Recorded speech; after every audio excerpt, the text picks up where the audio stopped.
আমরা রোজা এখন নিজেদের মন গড়া রোজা রাখছি। আল্লাহ নবী কিভাবে রোজা রেখেছিলেন? আল্লাহ রাসূল সারা বছর তো ইবাদত করতেন, রোজার মাসে রাসূল পাক সাল্লাল্লাহু আলাইহি ওয়াসাল্লামের পরিবার স্ত্রীরা বলছেন নবী পাক সর্বসময় কিয়ামে দাঁড়িয়ে থাকতেন, তার নামাজে, রুকুতে, সিজদাতে, কোরআন তেলাওয়াতে। আর আমরা কি করি? রোজার মাসে পরচর্চায়, পরনিন্দায়, গীবতে, ঝগড়াতে, ফিতনাতে, গালিগালাজে আমরা জীবন কাটাচ্ছি। আল্লাহ রসুল দিন দুনিয়ার বাদশাহ হাবিবুল্লাহ জনাবে মোহাম্মদ রাসূলুল্লাহ সাল্লাল্লাহু আলাইহি ওয়াসাল্লাম তিনি রোজার মাসের রাতগুলোকে জেগে জেগে জেগে জেগে কাটাতেন, ইবাদত করতেন, আল্লাহর কাছে রোনাজারি করতেন, কাঁদতেন। আজ আমরা কি করছি? আল্লাহ নবীর জীবনে এমনও দিন গেছে, আল্লাহ নবী নূর নবী আমার শুধু পানি খেজুর দিয়ে সেহরি করেছে, ইফতার করেছে। আল্লাহ পাক আমাদের ঘরে অনেক বরকত দিয়েছে, সেই নবী পাকের দুয়ার ওসিলায় আল্লাহ আমাদের ঘরে অনেক খাদ্য দিয়েছে।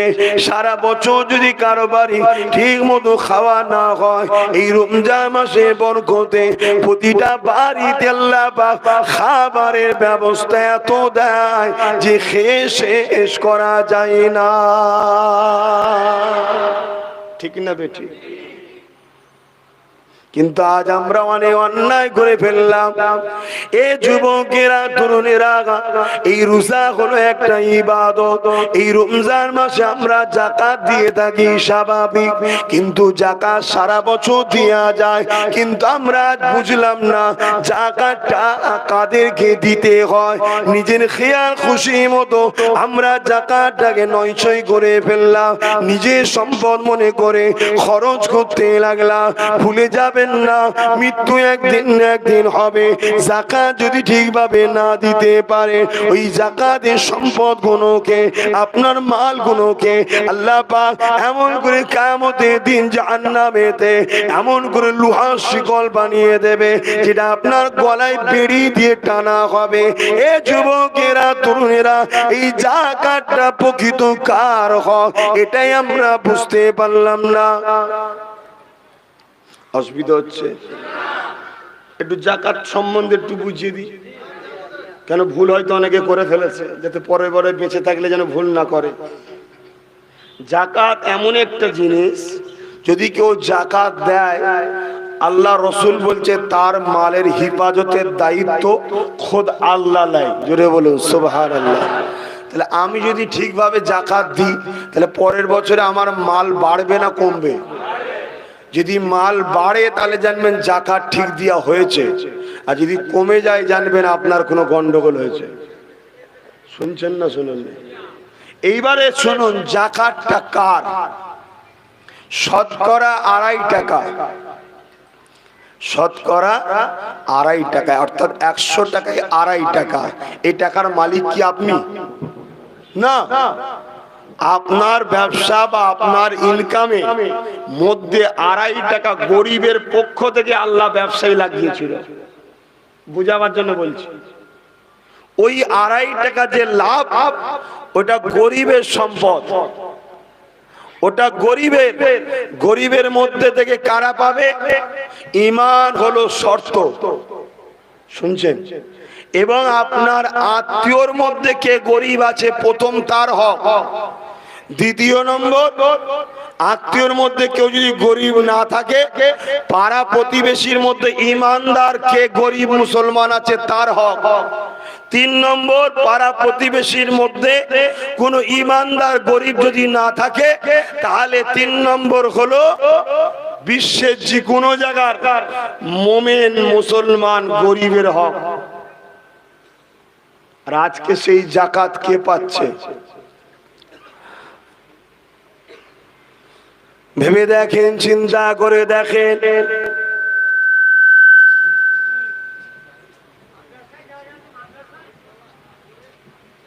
এতিম যদি থাকে, ওই এতিমকে দেয়া যাবে, মাদ্রাসাকে নয়। মাদ্রাসা হলো নবীর ঘর, নবী গরিব নয় বড় লোক, নবীর যাকাত চলে না। এতিম বাচ্চাটার জন্য দেওয়া যাবে, দিয়ে নেওয়ার সময় বলে দিতে হবে এতিম বাচ্চাদের থাকা খাওয়া ভরণ পোষণের জন্য এই যাকাতের টাকা দিলাম। কর্তৃপক্ষ যদি ভুল জায়গায় লাগায়, কর্তৃপক্ষ ধরা পড়বে, আপনি খালাস, কিন্তু বলে দিতে হবে। বুঝতে পারছেন? আর আজকে কটা মাদ্রাসায় এতিম থাকে আমি জানি না, যে থাকে ভালো দিতে পারে সেই এতিমকে, কিন্তু হক হলো আপনার আত্মীয় আগে। এই গরিবের জন্য অনেক মেয়ের বিবাহ হচ্ছে না, পয়সার অভাবে, আছে না নাই? ওই মেয়ের বয়স হচ্ছে, সমাজে পাপ হচ্ছে, এটাকে বন্ধ করুন, তার জন্য যাকাতের সিস্টেম। বাপেরা, নওজোয়ান তরুণেরা, এ নবী পাকের প্রেমিকেরা, আল্লাহ নবী যে যাকাতের সিস্টেমটা করে দিয়ে গেছে, ওই যাকাতের সিস্টেম ছাড়া অন্য কোনো ভাবে দিলে আমাদের চলবে না। কেন নবী আমাদের জন্য হলো মডেল। আল্লাহ নবী দিন দুনিয়া বাদশা হাবিবুল্লাহ জানিয়ে দিলে, লা ইয়ারহামুল্লাহু মান লা ইয়ারহামুন নাস, যে মানুষের উপরে দয়া করে না, আল্লাহ পাক তার উপরে দয়া করবে না। এই জায়গাতে মানুষকে ভালোবাসতে হবে, হিন্দু হোক, দলিত হোক, আদিবাসী হোক, সাঁওতাল হোক, খ্রিস্টান হোক, যে কোনো ধর্মের মানুষ হোক না কেন, গরিব যদি হয় তাকে পরনার কাপড় দিতে হবে, তার খাওয়া দাওয়ার ব্যবস্থা করতে হবে, তাকে সাহায্য করতে হবে, তাকে ভালোবাসতে হবে। অবশ্যই এটা সবের কাজ, কিন্তু যাকাতের টাকা থেকে একটা টাকা অন্য কাউকে দেওয়া যাবে না। কেন? যাকাতটা হলো তোমার টাকা নয়, যাকাতের মালিক হলো গরিব ইমানদার মুসলমান। আর আজকে কি হচ্ছে, 100টা যদি যাকাত নেয়, ওর মধ্যে 90টা অমুসলিম আছে। আমি নিজের চোখে দেখেছি তাই বলছি, আমায় ভুল বুঝছেন না তো? আমি প্রথম ওই জন্য ক্লিয়ার করে দিলাম যে মানুষকে যে ভালোবাসে না, আল্লাহর দয়া সে পাবে না। তাই যে কোনো ধর্মের মানুষকে তোমার সাহায্য করতে হবে, খাওয়াতে হবে, পরনার কাপড় দিতে হবে, বিপদে পড়লে সাথ দিতে হবে, তবেই তুমি ইমানদার, তবেই তুমি নবীর উম্মত, তবেই তুমি পাক্কা মুমিন। কিন্তু যাকাতের 1 টাকা দেওয়া যাবে না। কেন? যাকাতের টাকাটা তো আমার নয়, আমি দিই কি করে তোমায়? এই লোকের টাকা আমি ফকর দালালি করে খরচ করার ক্ষমতা আছে? এর টাকাকে দিতে হবে। তারপরে আজকাল আবার কি হচ্ছে, জামা কাপড় দেওয়া হচ্ছে, কথা বুঝে আসছে, ওটাও ঠিক নয়। তারপরও তর্কের খাতিরে চলো, যদি এ দাও গরিব ইমানদার মুসলমানকে দিতে হবে, অন্য কাউকে নয়। এটা শরিয়াতের বিধান,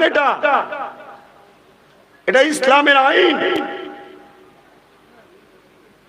তোমার যদি দরদ থাকে, জাকাতের 2 লাখ টাকা হয়েছে, তুমি 2 কোটি খরচ করে সমস্ত ধর্মের গরিবকে দান করো, আব্বাস সিদ্দিকী তোমার সাথে শরীক হবে। কিন্তু 2 টাকা জাকাতের কাউকে দেওয়া যাবে না। কেন? এটা আমার নয়, এটা করলে গুনাহগার হবে। আপনি জাকাতের হক আদায় করতে পারছেন না। আমি কি বুঝাচ্ছি, বুঝছেন তো?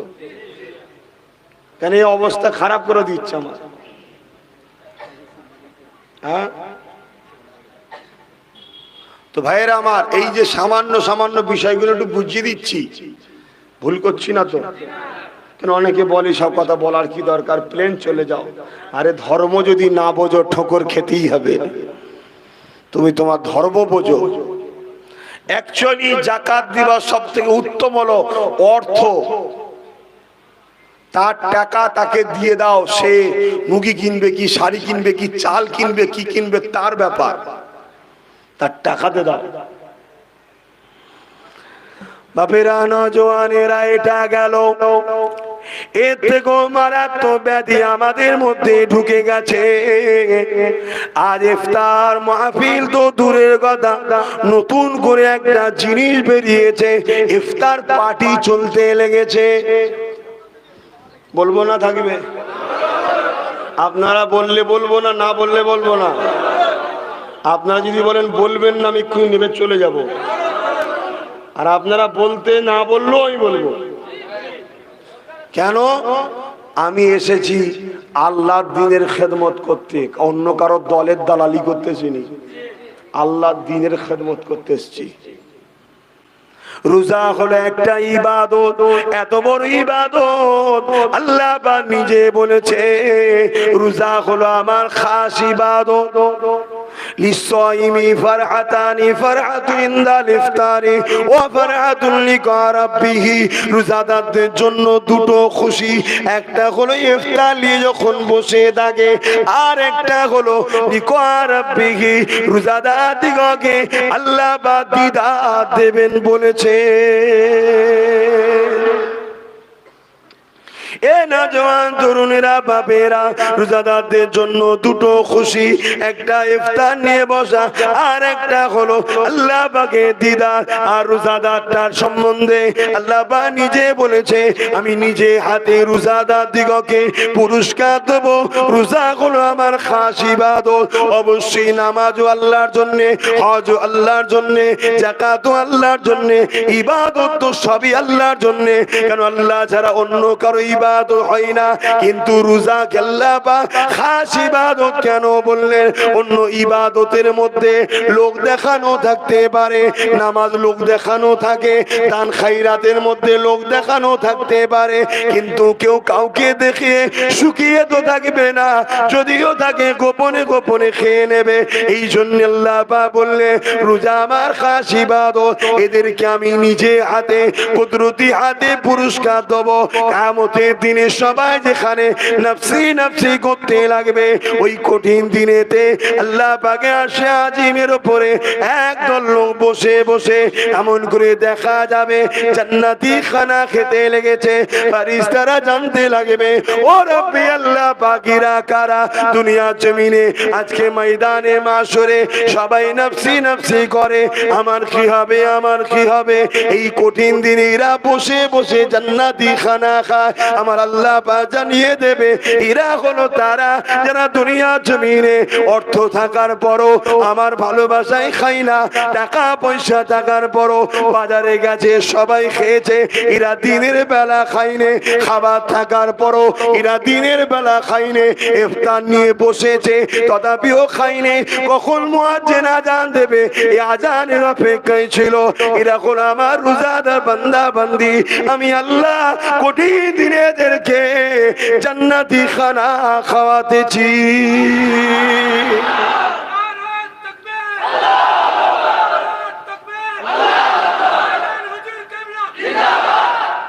তাহলে রোজা কত বড় মহান ইবাদত বুঝছেন তো? তাহলে এর দুটো খুশি, একটা আল্লাহর দিদার আর একটা হলো ইফতারের সময়। খুব ভালো করে বুঝবেন, আজকে বুঝে যান আমার বাপেরা। 365 দিনে বছর রোজ আপনাকে খাওয়ায় আল্লাহ। একদিন আল্লাহ দুশ্মনের টাকায় খেয়ে রোজাটাকে নষ্ট করবেন না, বুঝার চেষ্টা করুন।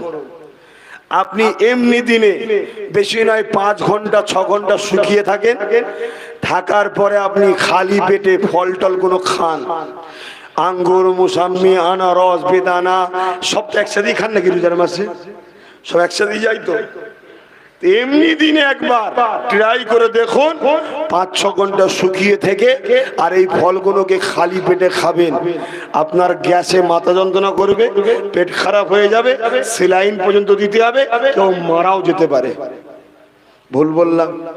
আর রোজার মাসে 13-14 ঘন্টা 15-16 ঘন্টা কিছু না খেয়ে সন্ধ্যেবেলা বসেছে, ফ্রিজের পানি, কথা বুঝলেন না?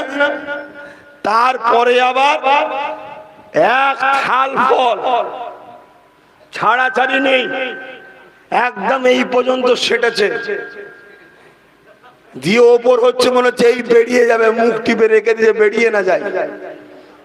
আর ওই দিনের ওই সময়ের মাগরিবের নামাজে অনেক ছাড় আছে, অধিকার আজকে দিচ্ছি নি।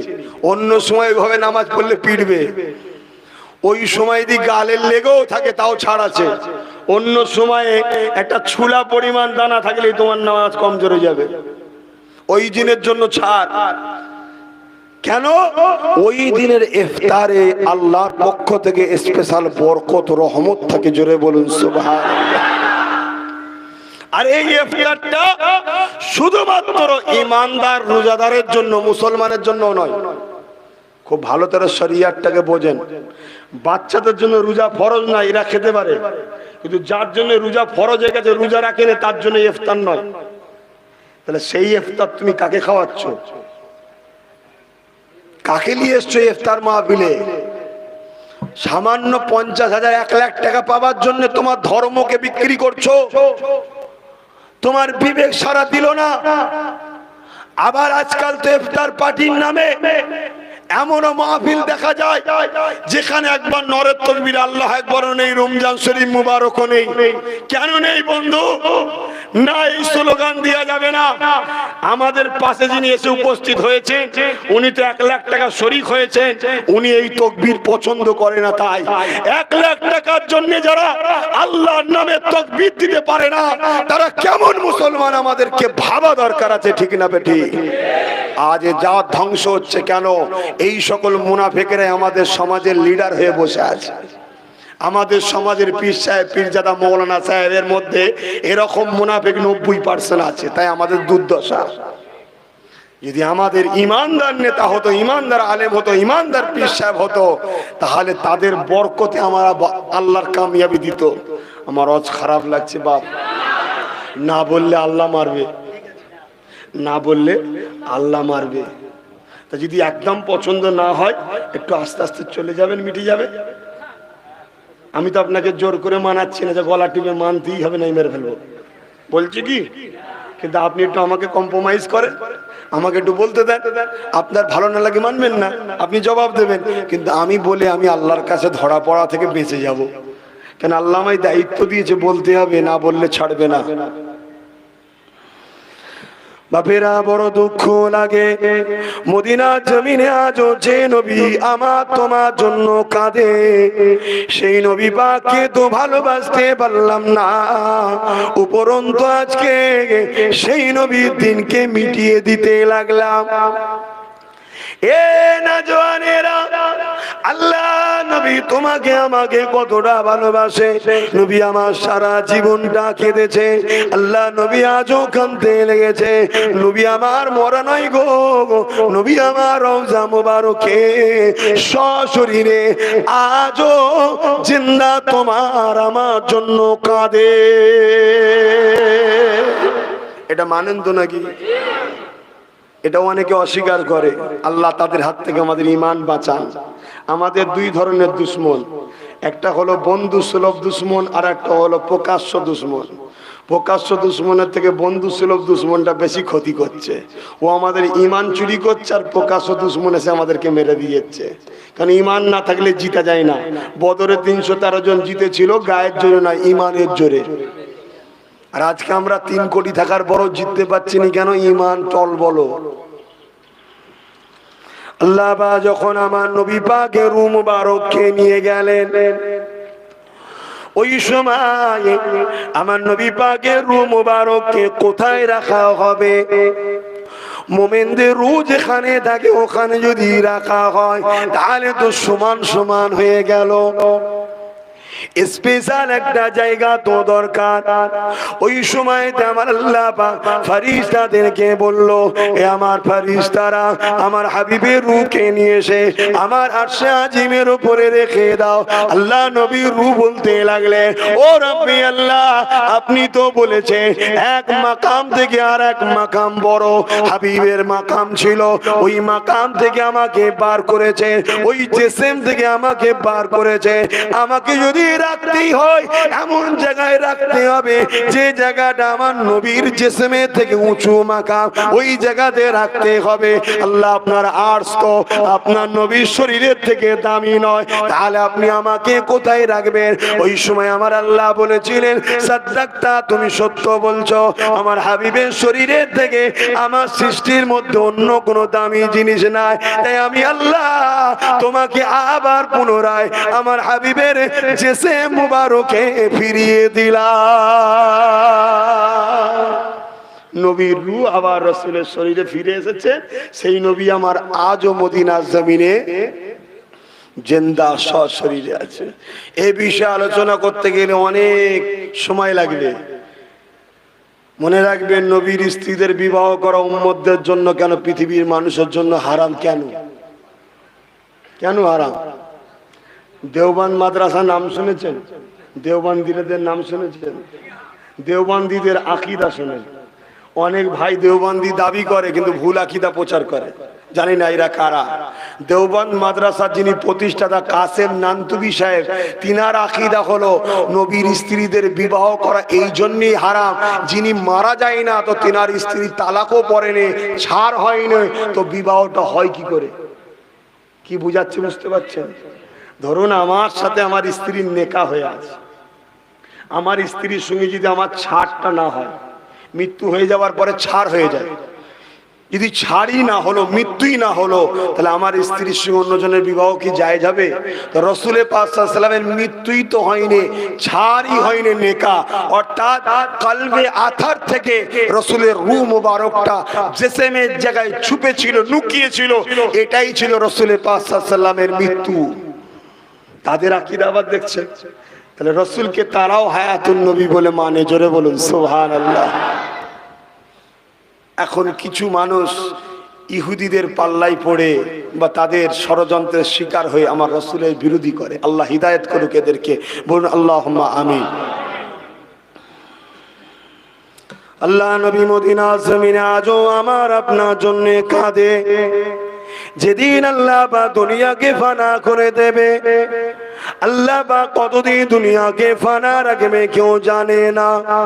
হযরত জিবরাইল আলাইহিস সালামকে আমার আল্লাহ বা দুনিয়া জমিনে পাঠাবেন। ও হযরত জিবরাইল, দুনিয়া জমিনে যাও, আমার হাবিবকে যে তুলে নিয়ে আসো। হযরত জিবরাইল দুনিয়া জমিনে আসবে, এই পৃথিবীটাকে তন্ন তন্ন করে খুঁজে বেড়াবে কোথায় আমার নবী রয়েছে।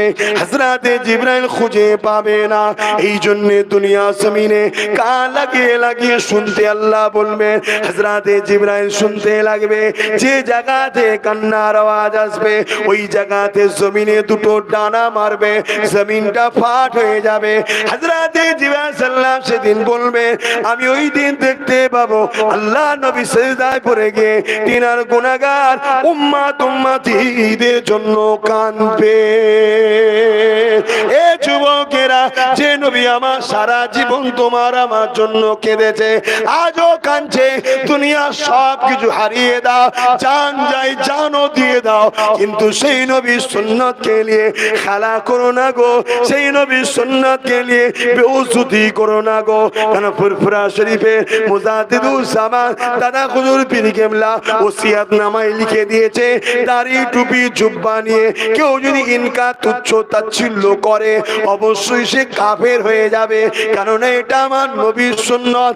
আজ বড় দুঃখ করে বলতে লাগে, আজ মুসলমানের ঘরে ছেলেরা সামান্য পেটের জন্য আমার নবীর সুন্নতকে নিয়ে এমন লোকের মাথায় তুলে দিচ্ছে যাদের সম্বন্ধে আল্লাহর কোরআন বলেছে বালহুম আদাল, চতুষ্পদ জন্তুর থেকে যারা নিকৃষ্ট, তাদের মাথাতে আজ আমার নবীর সুন্নতকে তুলে দেওয়া হচ্ছে।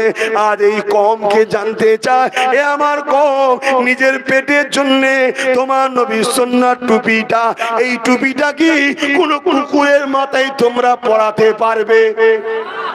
যদি কোন কুকুরের মাথায় কেউ পড়ে ভালো নজরে কি দেখবে?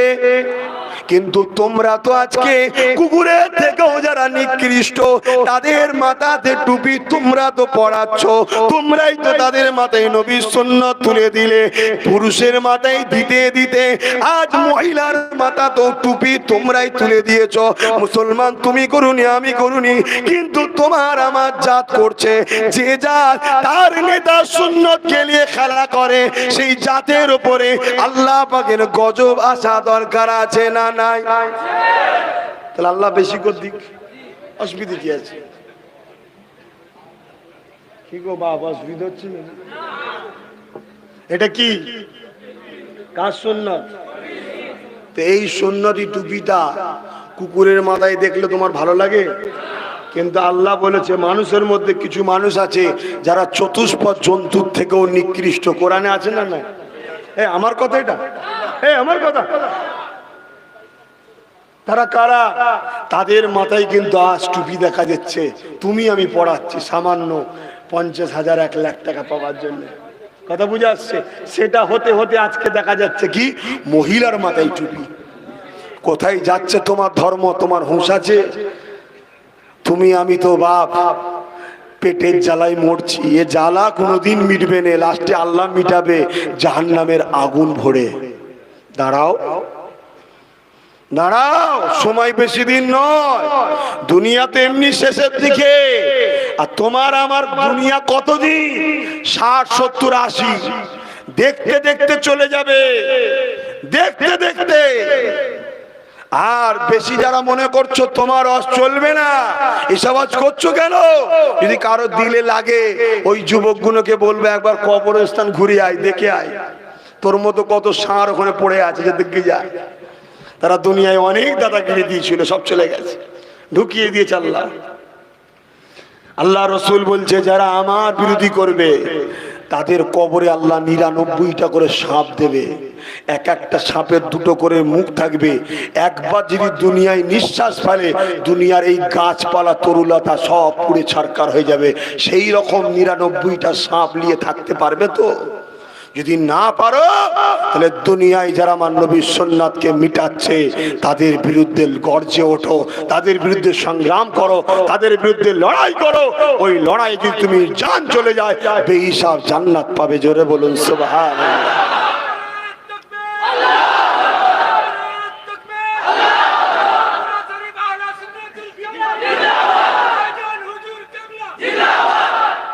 বাপ আমার, হুজুর, পীর সাহেব, পীরজাদা, আলেম সাহেব, মুফতি সাহেব আমাদের কাছে আপন নয়।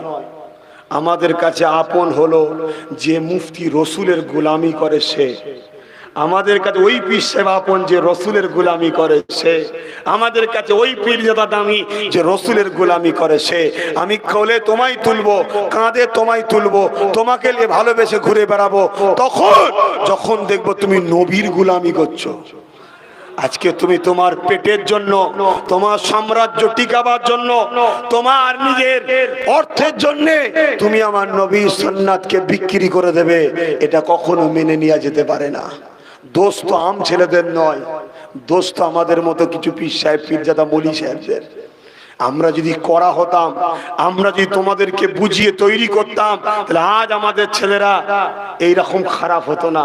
তোমাদেরকে খারাপ করছে কারা, তোমরা নিজেরা বোঝো। একটু বেজার হয়েও না আমার ভাইরা, দাদাগিরি সব ঠান্ডা হয়ে যাবে, সব ঠান্ডা হয়ে যাবে। কোনো বিশ্বাস নাই। আব্বাস সিদ্দিকী চেয়ারে লড়ছে, কথা বলছে, এক্ষুনি যদি আমার আল্লাহ বলে আজরাইল যাও, ওর সময় হয়ে গেছে, ব্যাস ওই অর্ধেক কথা বলবো, করে রয়ে যাবো, ব্যাস শেষ। এর নাম হলো জিন্দেগি। কত যুবকের জানাজা আমি পড়েছি, তোমরা পড়ুনি? এই যুবকের জানাজা পড়ুনি? তাহলে তোমার জিন্দেগিটাকে কেন নষ্ট করছো? টাকা দরকার, টাকা। সারা পৃথিবীকে টাকা কে দেয়? জোরে বলুন, কে দেয়? গাড়ি দরকার, বাড়ি দরকার, সারা পৃথিবীকে কে দেয়? উসমান গনি কি ধনী ছিল না? হারাম ইনকাম করেছিল, চুরি করেছিল, বদমাইশি করেছিল। আবু জেহেলের মতো জালিম নেতাকে নিয়ে এসে স্টেজে বসে একসাথে পাশে পাশে বসে হই হই করেছিল নাকি? তো উসমান গনি ধনী ছিল না? এত ধনী ছিল, এত ধনী ছিল যে একদিন মদিনা শরীফে খরা দেখা দিয়েছে। শোনো, মদিনা শরীফে খরা দেখা দিয়েছে। হযরত উসমান গনি একটা বিশাল এলাকা জুড়ে, এলাকা বলতে কতটা বোঝে বুঝতে পারছো তো? একটা বিশাল এলাকা জুড়ে ফাঁকা মাঠে পাহাড় করেছে মালের, মানুষের নিত্য প্রয়োজনীয় যা দরকার হয় সেসব মালের পাহাড় তৈরি করেছে। ইহুদিরা ভাবছে উসমান তো বড় ব্যবসায়ী, বিশাল ধনী লোক ছিলেন, পৃথিবী বিখ্যাত ধনী ছিলেন। এই খরা হচ্ছে তাই উসমান মাল জড়ো করছে, বেশি দামে বিক্রি করবে। তাই ইহুদিরা আগিয়ে এসছে, এসে বলছে উসমান তুমি তো অনেক কষ্ট করে বিদেশ থেকে মাল নিয়ে এসছো, এক কাজ করো, এই মালটাকে তুমি আমাদের ঘরে বিক্রি করে দাও, যা কিনেছো তার থেকে 50% লাভ বেশি দেবো। কথা বুঝে আসছে? উসমান গনি বলছে এই দামে হবে না। বলছে যা কিনেছো তার 100% অর্থাৎ ডবলই দেবো, ডবল দেবো। 100 টাকার মালকে 200 টাকা দেবো, বোঝাবার জন্য বলছি, দাও। বলছে দেবো না, এই দামে হবে না। বলছে 100 টাকার মালকে 200 টাকা লাভ দেবো, অর্থাৎ 300 টাকা দেবো। ওসমান গনি বলছে এর থেকেও বেশি লাগবে। ইহুদিগুলো খেপে গেছে, খেপে গিয়ে বলছে ওসমান তুমি যদি এর থেকে কমে, ও ভাবছে আমি অন্য ধর্মের বলে আমায় দেবে না, হয়তো ওর জাত ভাইকে দেবে, ওর মতো চিন্তা করে যে মূল্য খাইছে তো মূল্য ঢেকুর তুলবে, ঠিক না বেটি? তো ভাবছে উসমান, তাই বলছে রেগে গিয়ে তুমি যদি এর থেকে কমে কাউকে দিয়েছো ঝগড়া হবে। ওসমান গনি বলছে কালকে ফজরের নামাজের পর মদিনার দরবারে আসবে, কাকে মাল বিক্রি করছি, কত টাকায় বিক্রি করেছি সব তোমরা দেখতে পাবে। সব ইহুদিরা এসে ভিড় করেছে, নবী নামাজ পড়াচ্ছে। নামাজ পড়িয়ে এলে সালাম ফেরিয়ে নবী দোয়া করে দিলেন। আল্লাহ নবীর সামনে হযরত ওসমান গনি দাঁড়িয়ে গেলেন, হুজুর বিয়াদবি মাফ করবেন, যদি ইজাজত দেন একটু কথা বলবো, আদবটা শিখুন। কথা বলতে গেলে এইভাবে জিজ্ঞেস করতে হয়, আপনি যে কোনো আলেম বা পীর সাহেবের কাছে গিয়ে যদি ইজাজত দেন একটু কথা বলবো। আমাদের তো ইজাজত নিতেও লাগে না, আর যদি হুজুর কথা না শোনে হুজুরের হাত ধরে টেনে দেবে, হুজুর শুনতে পাসনি আমার কথা, বিপদের শেষ নেই, কি মুড়ি সব তৈরি হলো। আর আল্লাহ এই সময় আমাদেরকে পাঠিয়েছে, তো হুজুরও একটু খাতারনাক না হলে মুড়ি টাইট করা যাবে না, একটু হুজুরকেও মিজাজি হতে হবে। তো ভাইরা আমার, তবে হকের জন্য তো ওসমান গনি ইজাজত চাইলেন, নবী ইজাজত দিলেন। ওসমান গনি দাঁড়িয়ে গিয়ে বলছেন হুজুর মদিনায় খরা দেখা দিয়েছে। মদিনায় কি শুধু মুসলমান আছে? ইহুদি আছে, মূর্তি পূজারী আছে, খ্রিস্টান আছে, বহু ধর্মের লোক আছে, সবাই বিপদে পড়েছে না পড়ে না? হযরত ওসমান গনি বলছেন হুজুর মদিনাবাসী বিপদে পড়েছে, আর খরা দেখা দিয়েছে। হুজুর আপনি এলান করে দেন, অমুক ময়দানে বিশাল মাল জড়ো করেছি, কয়েক বছর মদিনার লোক যদি খায় তাও শেষ হবে না, আমি আল্লাহর হস্তে এই সমস্ত মাল মদিনাবাসীর জন্য আল্লাহকে বিক্রি করে সব ফ্রিতে দান করে দিলাম। জোরে বলুন সুবহানাল্লাহ। ইহুদি গুলো তো মাথায় হাত দিয়ে বসাচ্ছে, উসমান মনে হয় পাগল হয়ে গেছে। হ্যাঁ 100 টাকার মাল 300 টাকা দিতাম, বেরিয়েছে বলছে উসমান তুমি এটা কি করলে, তুমি তো ফ্রিতে দিলে। আর ফ্রিতে এদের দিয়েছি, আমি দিয়েছি নাকি? আল্লাহকে আমি বিক্রি করেছি, আল্লাহর হস্তে দিয়েছি। আল্লাহ বলছেন যে আমার রাস্তায় খরচ করে 70 থেকে 700 গুণ, অর্থাৎ 100 টাকার মাল 700 টাকায় আল্লাহর কাছে বিক্রি করেছি। জোরে বলুন সুবহানাল্লাহ। আমি লোবো আখেরাতে, তাহলে আমরা সব কি দুনিয়ায় লোবো? আমার আল্লাহ তোমায় সৃষ্টি করেছে, আমার আল্লাহ যদি চায় তোমায় জান্নাত দেবে, কিন্তু দুনিয়ায় তোমাকে একদিন খাওয়াবে, 3 দিন শুকিয়ে থাকবে। জান্নাত যাওয়ার জন্য 3 দিন শুকোতে রাজি নয়, তাহলে এত ভেঙে পড়ো কেন? আমার আল্লাহ যদি চায় তোকে জান্নাতে আমি বোরাক দেবো, দুনিয়ায় সাইকেল ছাড়া বেশি কিছু দেবো না। তুমি বড় দেখে 4 চাকা দেখছো কেন? ওকে হয়তো আল্লাহ দুনিয়ায় দিয়েছে, পরকালে দেবে না, তো তুমি এতে খুশি হচ্ছ না কেন? বড় দুঃখ ভাই, বললে তো মনে কষ্ট হবে, এ কম কোথায় গেল? সামান্য পয়সার জন্য নিজেদের বউ মেয়ে বাচ্চাদের ঘরে লাইনে দাঁড় করিয়ে দিয়েছে। এই যা লাইন দে, বউকে বলছে লাইন দে, মেয়েকে বলছে লাইন দে। আর সব দাদাদের, সব দাদাদের লোকেরা লাঠি শুটালে বেরিয়েছে, তোমার আমার মেয়ে বউদের গায়ে লাঠি দিয়ে গুঁতো দিচ্ছে, এই লাইন ঠিক কর। আর তোমার আমার বইয়েরা মায়েরা 500 টাকার জন্য রাস্তায় যে বেউজ্জতি হচ্ছে, যে জাত 500 টাকার জন্য তার মা বোনেদেরকে বাইরে লাইনে দাঁড় করায়, সে জাতের উপরে আল্লাহর রহমত হয়। এই জন্যই তো মরেছো তোমরা। আজ খারাপ লাগছে, এইটা একটু খারাপ হয়ে গেল না? হ্যাঁ একটু কষ্ট। হুজুর তুমি তো কোনোদিন 5 টাকা দিওনি, বলার বেলায় খুব আছো। হুজুর 5 টাকা দেয়নি, হুজুরের দোয়ায় হাজার হাজার লোক নবীর দিদার পেয়ে গেছে। জোরে বলুন সুবহানাল্লাহ।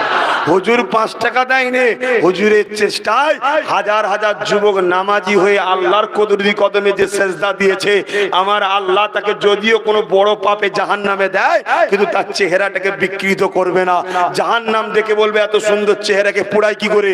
আমার আল্লাহর ফেরেশতা জাহান্নামের দরওয়ান মালিক বলবে যে আল্লাহ এ কত সুন্দর চেহারা কি করেছে, এর চেহারা বিকৃতি করুনি কেন? আরে এ নামাজ পড়েছিল, নামাজ পড়ার জন্য উযু করেছিল, তাকে বিকৃত করিনি। কিছু পাপ করেছে, একে জাহান্নামে দাও। যখনই জাহান্নামে দেওয়া হবে সঙ্গে সঙ্গে কলেমা পড়তে লাগবে। কেন হুজুররা তোদেরকে 5 টাকা দেয়নি, কলেমা পড়া শিখিয়েছে। কলেমা যেই পড়বে জাহান্নাম ছিটকে পালাবে, পালিয়ে বলবে আমার ক্ষমতা নেই, যার জবানে কলেমা থাকে তাকে পোড়াতে পারি। আমার আল্লাহ সঙ্গে সঙ্গে ওই বান্দা বান্দিগুলোকে মওত দেবে, অর্থাৎ ঘুমানোর মওত। ঘুমানোটা হলো মওত। ওই ঘুমের ভাব অন্তরটা এসে যাবে, ওই ঘুম অবস্থায় তাকে জাহান্নামে দেওয়া হবে। সে বুঝতেই পারবে না কি শাস্তি হচ্ছে, ঘুমিয়ে ঘুমিয়ে তার শাস্তি মিটিয়ে আল্লাহ বার করে দেবে। জোরে বলুন সুবহানাল্লাহ। এটা হুজুররা দিয়েছে, এটা ইমাম মাওলানারা দিয়েছে। এরা 5টা টাকা দিতে পারে না তো কি হয়েছে? আর তোর 5টা টাকা তোকে জাহান্নামে নিয়ে যাচ্ছে, তোর হুঁশ আছে? হ্যাঁ, আমার আল্লাহ দুটো হাত দিল খুশি নয়, দুটো চোখ দিল খুশি নয়, দুটো কিডনি দিল খুশি নয়, দুটো পা দিল খুশি নয়। তার জন্য কি করেছো? তার জন্য কতদিন লাইনে দাঁড়িয়েছো যে ফজর বেলা উজু লাইন দিয়ে উজু করে নামাজ পড়ি? হ্যাঁ, নিজেকে বুঝাও আমার আব্বা ভাইরা, তোমার আমার জন্য দুনিয়া নয়, তোমার আমার জন্য হলো আখিরাত। দুনিয়া হলো ওই 1 ঘন্টার রোদে যে চাষ করলে ফল নিবার জন্য ধান চাষ, ওই চাষ করতে এসেছো। যেদিন ফলটা পাবে যেমন খুশি হও, এর থেকে 1000 গুণ বেশি হবে তোমার 70 বছরের চাষের পরে চিরস্থায়ী যখন জান্নাতটা পাবে। জোরে বলুন সুবহানাল্লাহ। আল্লাহ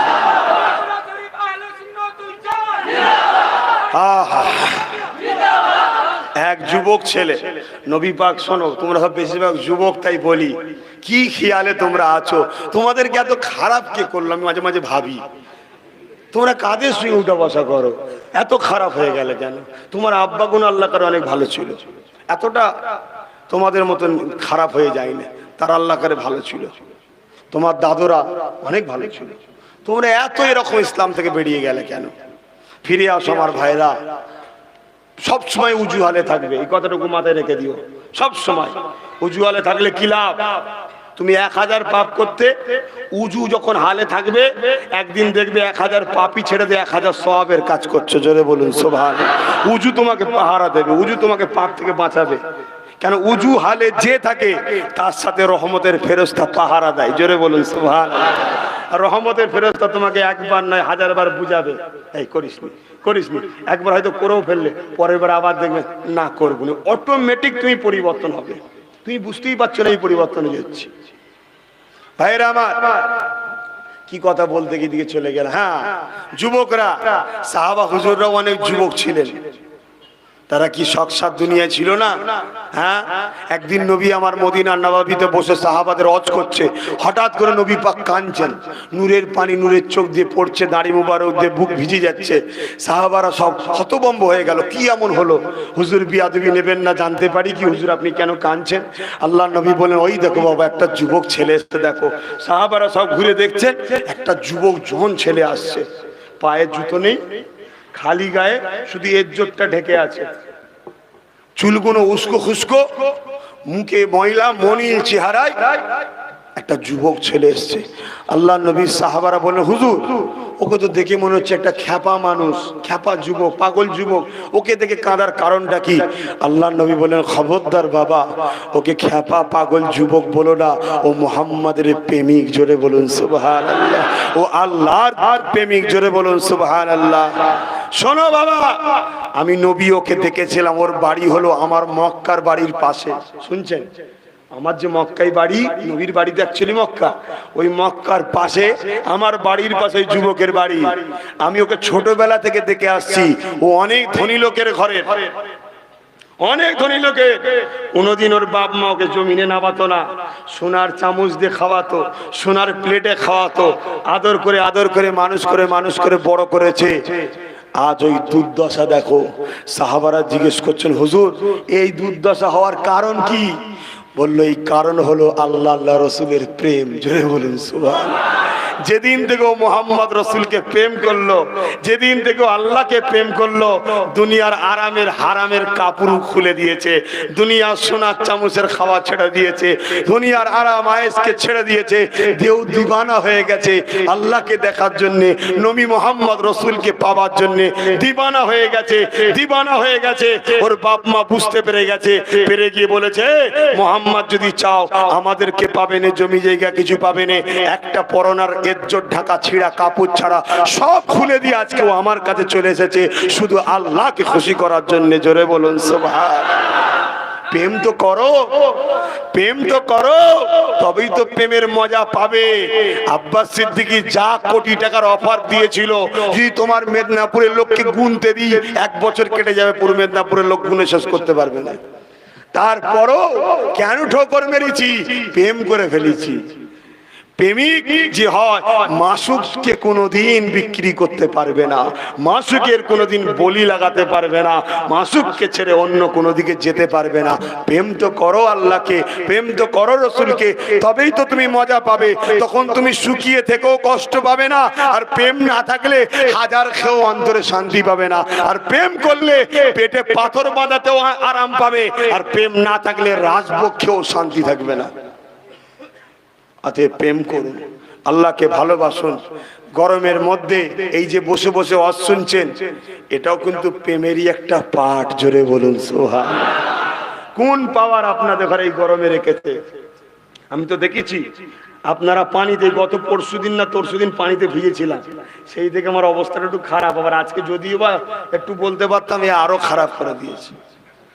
পানি হঠাৎ করে পানি এসে গেল, জলসা হচ্ছে, আমরা পানির জন্য নবীর মাহফিল বন্ধ হবে, এটা হতে পারে না। আমরা অত কমজোর এখনো হইনি রে বাবা, হয়েছি নাকি? পানি আল্লাহ দিয়েছে, আল্লাহ দিচ্ছে দিক না, আমাদের পরীক্ষাও তো হতে পারে। চলেন আপনি পানি দিয়ে যান, আমরা নবীর মাহফিল চালিয়ে যাই। জোরে বলুন সুবহানাল্লাহ। এই মাহফিল হচ্ছিল, সবাই ভিজছে আর আমি ভিজবো না, হয় কখনো? এ তো কেমন হয়ে যাবে, তাহলে সবাই প্রেমিক আমি বাদ। আল্লাহ রসুল নিজে দোয়া করতেন, সাহাবারা বলতেন যে হুজুর আপনি তো বেগুনাহ মাসুম, আপনি রাত জেগে ইবাদত করেন কেন? আমার রসুল বলছেন আমি কি আল্লাহর শুকরগুজার বান্দা হবে, এটা তোমরা চাও না? সবাই শুকরগুজার বান্দা হবে, আমি বাদ যাবো কেন? আমি তো আল্লাহর শুকরিয়া আদায় করে ইবাদত করি। জোরে বলুন সুবহানাল্লাহ। তো ভাইরা আমার, সবাই ভিজছে, সেই নবীর খানদানের ছেলে কেন ভিজবে না? আমিও ভিজে গেলাম, জান শান্তি হয়ে গেল। ভিজে গরম ছিল, কত আরাম হলো। আরে আল্লাহর হুকুমও যাবার ঠিক হয়ে যাবে, চিন্তা কোনো কারণ তো নেই, ঠিক না বেটি? তো সেই জায়গাতে আমরা দেখেছি আপনারা গরমতেও বসেন, পানিতেও বসেন, বর্ষাতেও বসেন, ঠান্ডাতেও বসেন। কোন পাওয়ার আপনাদের ঘরে এইগুলো সহ্য করায়? একমাত্র এই কানেকশন মদিনা থেকে আসে। জোরে বলুন সুবহানাল্লাহ। আপনারা বুঝতেই পাচ্ছেন না। তো যাই হোক, আল্লাহু আকবার। তো যাই হোক, এই প্রেমটাকে আরো বাড়াতে হবে। আপনারা দুনিয়ার লোভ লালসায় পড়ে, আর একদল ইসলামের দুশ্মনরা, নবীর দুশ্মনরা, তারা আপনাদের ঘরে বিভিন্ন লোভ দিয়ে আপনার নবীর বিরুদ্ধে নিয়ে চলে যাচ্ছে। সুদ ধরিয়ে দিচ্ছে, ঘুষ ধরিয়ে দিচ্ছে, মদ ধরিয়ে দিচ্ছে। এখন মদ তো মানে কি বাড়ি বাড়ি পাওয়া যাচ্ছে মদ, বাপরে বাপ, ধরিয়ে দিচ্ছে। আচ্ছা, আমার রাসূল এই মদকে বন্ধ করে দিয়ে গেছে, ঠিক না বেটি? আতে মদ খাওয়াও যেমন হারাম, মদকে সাপোর্ট করাও হারাম। কেন? আমার কথা নাই বাপ, এখানে হাফেজ সাহেব থাকলে একটু বলবেন। আল্লাহ কোরআনে বলছেন কুনতুম খায়রা উম্মাতিন উখরিজাত লিন-নাসি তা'মুরুনা বিল মা'রুফ ওয়া তানহাউনা আনিল মুনকার। হাফেজ সাহেব আছে? কোরআন শরীফে আছে তো নাকি? হ্যাঁ, আলেম হাফেজ সাহেব মানুষ বলছে। এর মানে কি? হে উম্মতে মুহাম্মাদি, তোমরা হলে শ্রেষ্ঠ উম্মত। কারা? তোমরা, ঠিক না বেটি? আমরা শ্রেষ্ঠ উম্মত। আমরা মানুষকে ভালো কাজের আদেশ দেবো, ভালো কাজ করব, ভালো কাজকে সাপোর্ট করব। খারাপ কাজকে মানুষ থেকে দূরে রাখবো, খারাপ কাজের থেকে নিজেকে দূরে রাখবো, খারাপ কাজকে সাপোর্ট না করে বিরোধী করব। এটা তো আমাদের বৈশিষ্ট্য।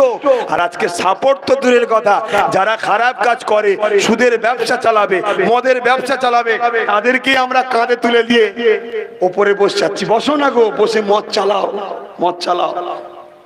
মনে রেখে দিও, মদতে একদিন হবে।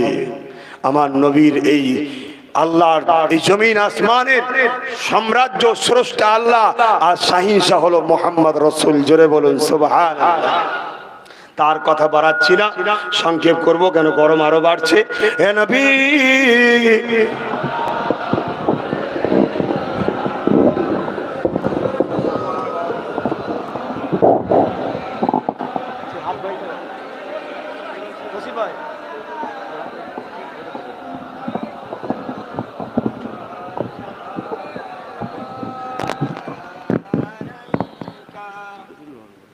طلع البدر علينا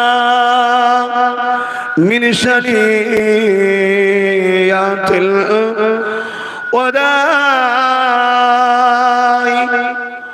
وجب الشكر علينا ما دلا لله أعدائي يا نبي سلام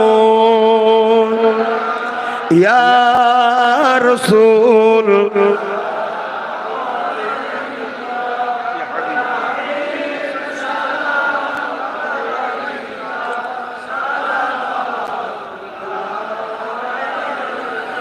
কঠিন হাসরের দিনে কি আছে মোদে এ কপালে গুনাহগার উম্মাহ তো আপনার লইবেন সঙ্গে এ মাশরে ইয়া নবী সালামুন ইয়া রাসূল ইয়া হাবিব সালাওয়াতুল্লাহ। আলহামদুলিল্লাহ, একটু দোয়া হবে, সকলে গায়ে গায়ে বসেন। ইয়া রাব্বি সাল্লি।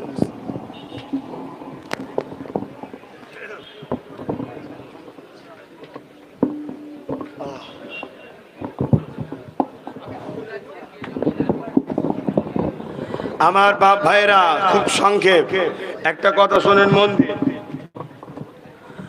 আমি যা কিছু আলোচনা করলাম আপনারা কি মনে কেউ কষ্ট পেলেন? সত্য কথা বলবেন, মিথ্যা কথা বললে গুনার মা কবিরা গুনাহ হয়। একদম দিল থেকে বলুন। কেউ কি কষ্ট পেয়েছেন? যদি কষ্ট না পেয়ে থাকেন, আমার দুটো কথা। একটা হলো দোয়া করবেন যতদিন আল্লাহ বাঁচাবে যেন এইভাবে দিন ইসলাম, নবীর দিন, আল্লাহর দিন, আল্লাহর মনোনীত দিন, ইন্নাদ দীনা ইনদাল্লাহিল ইসলাম, এই ইসলামের জন্য আল্লাহ খেদমত আমায় করিয়ে যায়। বলুন আল্লাহুম্মা আমিন। দ্বিতীয় নম্বর কথা, তাহলে দুঃখ যখন পাননি, নিশ্চয় আমি ঠিক কথা বলেছি। তা ঠিকের পক্ষে আগামী দিন আমি আব্বাস সিদ্দিকী যেখানে যেখানে সংগ্রাম লড়াইয়ে যেভাবে নামবো, যেভাবে আপনাদেরকে বলবো, আপনারা হকের জন্য, ন্যায়ের জন্য, সত্যের জন্য, সভ্যতার জন্য, মানবতার জন্য, ইনসাফের জন্য, ইনসারিয়তের জন্য, মাতৃভূমির জন্য, মানুষ জাতির জন্য, অসহায় গরিবদের জন্য আমার পাশে শেষ নিঃশ্বাস পর্যন্ত দাঁড়াতে রাজি আছেন? আল্লাহকে সাক্ষী রেখে বলছেন, আল্লাহকে সাক্ষী রেখে বলছেন। আল্লাহ কবুল করেন, বোন আল্লাহুম্মা আমিন। যদি প্রকাশ্য দাঁড়াতে নাও পারেন, দিল থেকে সাপোর্ট রাখবেন। কথা বুঝে আসছে? সামনে দিন আজ বহুত মুসিবত আসছে, বিশেষ করে গরিব ও সংখ্যালঘুদের ওপরে। আর সংখ্যালঘুদের মধ্যে নাম্বার 1 টার্গেট করা হয়েছে মুসলমান। সংখ্যালঘুদের মধ্যে আরো অনেক আছে, খ্রিস্টানরাও সংখ্যালঘু, পাঞ্জাবিরাও সংখ্যালঘু, ইহুদিরাও সংখ্যালঘু, জৈনরা সংখ্যালঘু, দলিতরা সংখ্যালঘু, আদিবাসীরাও সংখ্যালঘু, আরো সিভিল কাস্ট, সিভিল ট্রাই, অনেক কিছু আছে, সব সংখ্যালঘু। শুধু মুসলমান একা সংখ্যালঘু তা নয়, কিন্তু মেন টার্গেট করা হয়েছে মুসলমান, বাকি সবাইকে ক্ষতি করবে এই মুসলমান। আজকে দেখবেন বিভিন্ন জায়গায় আজানের নিয়ে সমস্যা, বোরখা নিয়ে সমস্যা, হিজাব নিয়ে সমস্যা। শুধু আমার ধর্মের উপরে আঘাত এক শ্রেণীর লোক রাজ ক্ষমতা নিয়ে করছে না, করে না? একটু সারা দিয়ে বলবেন। আমার মসজিদকে তারা মিটাচ্ছে রাজ পাওয়ার নিয়ে, আমার বোরখা বিরোধী করছে রাজ পাওয়ার নিয়ে। তুমি যদি রাজ ক্ষমতালে আমার দিনের উপরে আঘাত করো, তাহলে আমাদেরও প্রতিরোধ করার জন্য লোহা না হলে লোহা কাটা যায় না, আমাদেরকেও তৈরি তাহলে হতে হবে, ঠিক না বেটি? সেই হিসাবে আপনাদেরকে বলে যায়, আমি আব্বাস সিদ্দিকী ফুরফুরা শরীফ আহলে সুন্নাত ওয়াল জামাত নামে একটা সংগঠন চালায়, আপনারা জানেন কি জানি না। আমি আশা রাখবো যারা আমার সাথে থাকতে চান প্রত্যেকে ফুরফুরা আহলে সুন্নাত ওয়াল জামাতের কর্মী বা দাতা দুটোর মধ্যে একটাতে নাম লিখান। কর্মী হলো আহলে সুন্নাত ওয়াল জামাতের যে কাজ সেই কাজগুলো করবে সে, আর দাতা হলো এই ইসলামিক ফান্ডে একটা ডোনেট করবে বছরে সে। দুটোর মধ্যে যে কোনো একটাতে আপনি নাম লিখান। কেন? আগামী দিন আপনি আমার, আমি আপনার, যে গ্রাম যে এলাকা মনে করবে যে আব্বাস সিদ্দিকীর সঙ্গে থাকলে আমরা আসমানি বালা থেকেও নিরাপদ, ঝড় তুফান থেকেও নিরাপদ, এবং দুনিয়ায় আরো সব যেসব প্ল্যান চলছে, এই তো রিসেন্ট কে এসে বলে গেল যত যাই করো তাড়াবো এনআরসি করে, বলছে না বলেন? যদি মনে হয় যে আব্বাস সিদ্দিকীর সাথে থাকলে লাভ আছে, কেন আব্বাস সিদ্দিকী অনেক আগে তার ভাই নওশাদ সিদ্দিকী সুপ্রিম কোর্টে কেস চালাচ্ছে তোমাদের হয়ে, মনে রাখবে। কথা বুঝে আসছে? যদি মনে হয় লাভ আছে, তাহলে সেই গ্রাম আগামী দিন আপনারা আমার পাশে দাঁড়ান, আমি আপনাদের পাশে আছি। যদি মনে হয় যে না তোমার সাথে নিরাপদ নয়, অন্য কারোর সাথে নিরাপদ, যান, আমি আপনাকে রুখতেও যাব না, বিরোধীও করতে যাব না, আপনার নিয়ে ভাবতেও যাব না। কথা কি বলা আমার ভুল হলো? কেন তুমি যখন আমায় পছন্দ করো না, আমি কেন তোমায় বারবার ডিস্টার্ব করতে যাব ভাই? আর যদি পছন্দ করো তাহলে আমি যে রাস্তা দেখাচ্ছি সে রাস্তা তোমায় দেখতে হবে, ঠিক না বেটি? ধরুন একটা লোক সাগরে ডুবে যাচ্ছে বা পুকুরে সাঁতার কাটতে পারে না, ডুবে যাচ্ছে, ওই লোকটা এখন বাঁচতে চায়, আমি হাত বাড়াচ্ছি, হাতটা ধরতে হবে তো, তবে তুলবো তো, সে আমার হাত পছন্দ করে না, আমার হাত দেখলে থুতু দিচ্ছে, মুখ ফিরিয়ে নিচ্ছে, তাহলে আমার কি উচিত? পাড়ে দাঁড়িয়ে দাঁড়িয়ে একটু মজা দেখা কিভাবে ডুবছে, কিছু করার আছে তাছাড়া বাপ আছে? কেন? ও তো ভাই আমার হাত পছন্দ করে না, আমায় তো ঘৃণা করে, আমি তোকে হাত দিয়েছিলাম, ধর বাপ তুলবো, ধর বাপ তুলবো। কেন? নবী জানিয়ে দিয়েছে, মিশকাত শরীফের হাদিস, আব্দুল্লাহ ইবনে উমর থেকে রয়াত, এ আমার মাননেওয়ালারা, নবী বলছে তোমরা কিয়ামতের শেষ দিন পর্যন্ত আমার বাচ্চা কুরাইশ বংশের খানদানের ঝান্ডা তলায় দাঁড়াবে। এটা সুবহানাল্লাহ হবে না? সুবহানাল্লাহ হবে না? সেই খানদানের ছেলে বলে যাচ্ছি, আজ আপনারা বিপদের দিকে যাচ্ছেন না জাননে, যদি মনে হয় বিপদে আছেন হাত বাড়াচ্ছি ধরুন, যদি না ধরেন তো তুলবো কি করে? সেই হাত বাড়ানোটা কি? আপনি আমার হাত ধরেছেন তার প্রমাণ হলো হয় আহলে সুন্নাত ওয়াল জামাতের কর্মী হন, না হয় দাতা হন, যে কোনো একটাতে আপনি নাম লিখান। কথা কিছু বুঝাতে পারছি?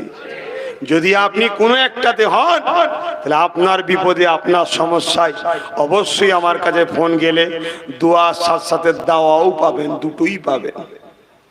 আর না কোনো আপত্তি আছে? এখন তো অনেক মুসলমান মনে করে হুজুরের ছেলে ব্যবসা করবে কেন?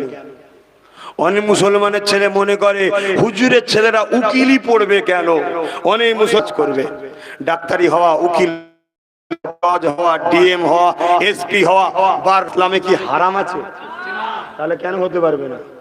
5টা হুজুর 50টা হুজুর জিকির করাচ্ছে, দোয়া করাচ্ছে, মিলাদ করাচ্ছে, 5টা হুজুর জজ হবে, মুরিদরা বিপদে পড়লে যে হাজির হয়ে যাবে, আমাদের জজ হুজুর এসে গেছে, বিপদে পড়েছে একটু দেখো না গো। 5টা হুজুর উকিল হবে, বিপদে পড়ে গেলে হুজুর তোমারই তো ভাইয়ের মুরিদ আমি, একটু দেখতে হবে। বা পীর সাহেবকে বললে তোমার ভাই তো উকিল, একটু বলে দাও না। 5টা যদি পীর সাহেব ডাক্তার হতো তাহলে আজকে আমাদেরকে ঠকতে হতো? 5টা পীর সাহেব যদি এমএলএ, মন্ত্রী, সিএম, ডিএম হতো, আজ আমাদের ঠকতে হতো না। হুজুর শুধু দোয়া করে যাও আর আমরা হারাম খেয়ে যাই। ভাই আমি ভুল বুঝাচ্ছি নাকি? অতএব দিন এসেছে আর নয়, মনে রাখবেন। একটা 15 ফুটের দেয়াল কি 12 ফুটের দেয়াল আছে, 12 ফুটের দেয়াল,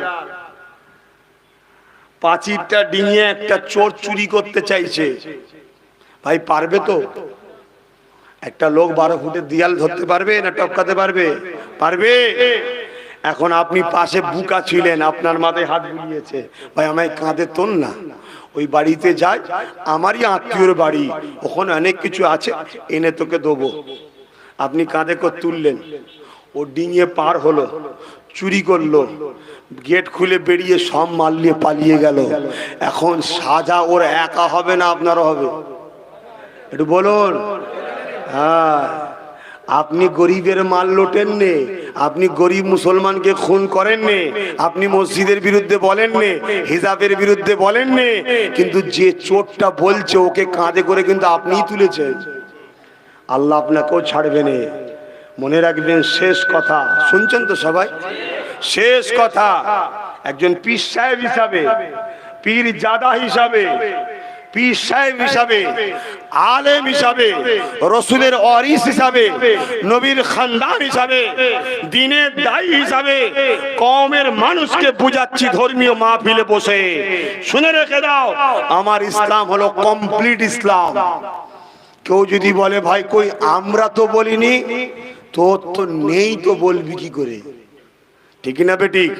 ইসলাম কমপ্লিট না আনকমপ্লিট? কমপ্লিট যখন, আমার রসুলের থেকে দিন শিখবেন, নামাজ, রোজা, হজ, যাকাত, দান, খায়রাত, অর্থনীতি, সামাজিক নীতি, রাষ্ট্রনীতি, এডুকেশন নীতি, পারিবারিক জীবন নীতি সব শিখতে হবে কার থেকে? মোহাম্মদ রসুলের থেকে। আজ আপনাকে যদি প্রশ্ন করা হয় পৃথিবীর শুরু থেকে নিয়ে শেষ পর্যন্ত পৃথিবীর বুকে সব থেকে বড় সায়েন্টিস্ট কে ছিল, একটাই উত্তর আসবে, মোহাম্মদ রসুল। পৃথিবীর সব থেকে বৈজ্ঞানিক বড় কে ছিল? মোহাম্মদ রসুল। পৃথিবীর বড় ডাক্তার কে ছিল? মোহাম্মদ রসুল। পৃথিবীর সব থেকে সম্মানীয় বাপ কে ছিল? মোহাম্মদ রসুল। পৃথিবীর সব থেকে ভালোবাসার নানা কে ছিল? মোহাম্মদ রসুল। পৃথিবীর সব থেকে সুন্দর স্বামী কে ছিল? মোহাম্মদ রসুল। পৃথিবীর সব থেকে সামাজিকতার ঊর্ধ্বে সব থেকে প্রথম মানব প্রেমিক কে ছিল? মোহাম্মদ রসুল। মানব বন্ধনের সব থেকে উচ্চ শিখরে কে ছিল? মোহাম্মদ রসুল। সব থেকে শ্রেষ্ঠ রসুল কি ছিল? মোহাম্মদ রসুল। সব থেকে বড় আলেম কে ছিল? মোহাম্মদ রসুল। সব থেকে বড় রাষ্ট্রপ্রধান কে ছিল? এখানে উত্তর হবে মোহাম্মদ, মোহাম্মদ, মোহাম্মদ রসুল। জোরে বলুন সুবহানাল্লাহ।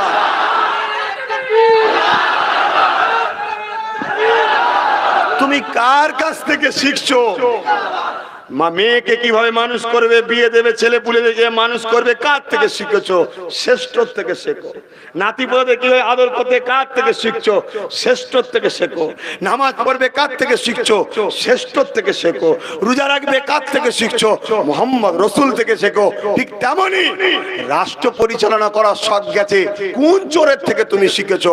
মোহাম্মদ রসুল থেকে শেখো। জোরে বলুন সুবহানাল্লাহ। এখন কারো ব্রেনে যায়নি তো গণতান্ত্রিক দেশ।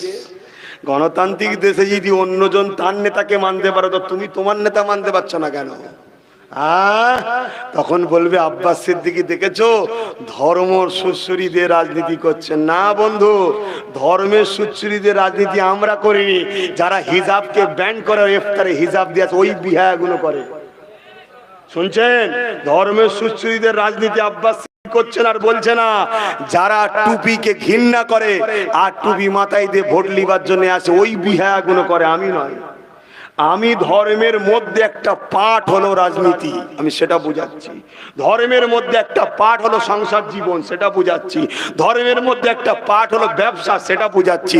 অন্য কার ধর্মে আছে না নেই আমার দেখার দরকার নেই। কেউ যদি কানা হয়, তার ছেলে নেই, তো আমি কি করব? আমাকে 10টা দিয়েছে, আমি 10টালে ঘুরবো, ঠিক না বে ঠিক? তোর নেই তো আমার কি করার আছে? অতএব এখনো শুধরে যাও, মোহাম্মদ রসুল ছাড়া অন্য কাউকে ফলো করাই হারাম। মোহাম্মদ রসুল ছাড়া অন্য কাউকে লিডার মানাই হারাম। এটা শুধরে যাও। যদি না শুধরাও, আগামী দিন আরো কচু কাটা হবে। আমার কি যায় আছে? ভালোবাসি, বুঝিয়ে দিলাম। হাত যদি ধরো তুলে নেবো, না ধরো তো তুলবো কি করে? তবে হ্যাঁ, ইনশাআল্লাহ চেষ্টা চালাচ্ছি। মানুষ একটু হলেও বুঝছে না, বোঝেনি, আরো বুঝবে। দাঁড়াও, এখনো বাকি আছে, আরো বুঝবে। আল্লাহ আমাদেরকে হেদায়েত করো, বোন আল্লাহুম্মা আমিন। আমার মুরব্বী আব্বারা কি বলছেন? ছেলে ভুল বলছে নাকি গো? আব্বারা বলুন, ছেলে ভুল বলছে। আমি তো আপনাদের সন্তানের মতো, ভুল হলে শিখিয়ে দেবেন, ঝগড়া করবেন না, শিখিয়ে দেবেন। এই তোরে বাবা, ঝগড়া করার কি আছে? বাপ কখনো ছেলের সঙ্গে ঝগড়া করে? শিখিয়ে দেবেন যে আব্বা তোমার এটা ভুল হচ্ছে, আব্বা ওটা তুমি ভুল বলছো, হাদিস এটা নাই, কোরআন এটা নাই, তুমি ভুল বলছো আব্বা। আমি আপনার ছেলে, শিখে নেবো আপনার থেকে। আর যদি বলেন যে না ঠিক বলছি, তাহলে বাপ ভুলে যেও না, ঠিকই আসো, সময় এখনো আছে, কারণ নিঃশ্বাস ফুরাই নেই। অনেক আমায় গাল দিয়েছে একদল লোক, অনেক গাল দিয়েছে, দিয়েছে না তাই নে? তবে সব আমার কমের দাবিদার, একদল মুনাফিক ছাড়া অন্য কেউ নাই। আর ওদেরকে গাল দিবার পিছনে একদল মৌলী সাহেব, পীর সাহেব, পীরজাদারা সব কাঠি দিয়েছে বলেই গাল দিয়েছে। না আম মানুষ কি বোঝে? এই কাঠি দিয়েছে কি জন্য দিয়েছে? ও আমাদের থেকে না বড় হয়ে যায়, সমস্যা অন্য কোথায় নয়, আমাদের থেকে না বড় হয়ে যায়, আমরা যেটা পাচ্ছি ওর কাছে না চলে যায়।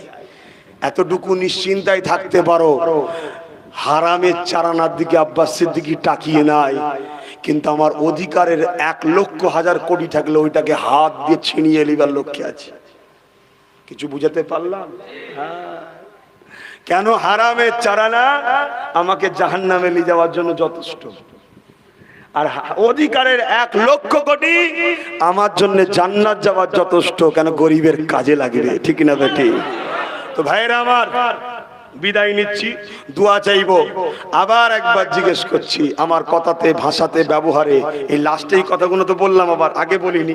তখন হয়তো খুশি ছিলেন, এখন কেউ কষ্ট পেলেন? খুশি মনে বলুন, কষ্ট পেয়েছেন? যদি না পান, শেষ নিঃশ্বাস পর্যন্ত সাথে আছেন, সাথে আছেন। যা ভুল হয়েছে হয়েছে, আগামী দিন যেন না হয়। যে গিরাম দেবে ওই গিরামের জন্য আছি। যে গিরাম মনে করবে অন্য কারো কাছে নিরাপদ, বিপদে তার কাছে যাবে, আমার কাছে আসবে না। ভাইয়ের আমার, একটা শেষ কথা একটু বলবেন। জান বাঁচানো কি? সবাই বলুন ফরজ। ফরজ। খিদে পেয়েছে, এত জোরে না খেলে মরে যাবেন, এমন জায়গায় পৌঁছে গেছে। হারাম খাবার আছে, খাবেন? আপনাদের মহল্লায়? আচ্ছা, আজানটা হয়ে যাক। ও বাবা, অনেকক্ষণ হয়ে গেছে, উঠবেন না। আজানটা হয়ে গেলে এইটুকু শুধু মশলা শিখিয়ে দোয়া করে দেবো। আচ্ছা, একটা কাজ আছে, এই সুযোগে হয়ে যাক। মুখে কথা না বলে পকেটে হাত দেন। এই যে মাহফিলটা হলো, খুশি না বেজার? এখানেই বুঝে যাবে ভাইজানকে ভালোবাসেন না বাসেন না। আমার অসুবিধা হলো কি হলো না, যা যা খুশি শরীক হন, কোনো দাবি দাবা নেই। খুশি মনে যেটা দেবেন, আল্লাহর হস্তে। আমার উপরে রাগ থাকলেও দিতে হবে, কেন? আমায় দিচ্ছেন না তো, মাহফিলে দিচ্ছেন। যাও।